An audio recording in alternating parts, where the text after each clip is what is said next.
How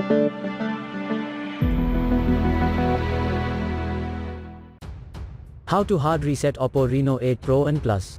Step 1. At first, turn off your phone by using the power key.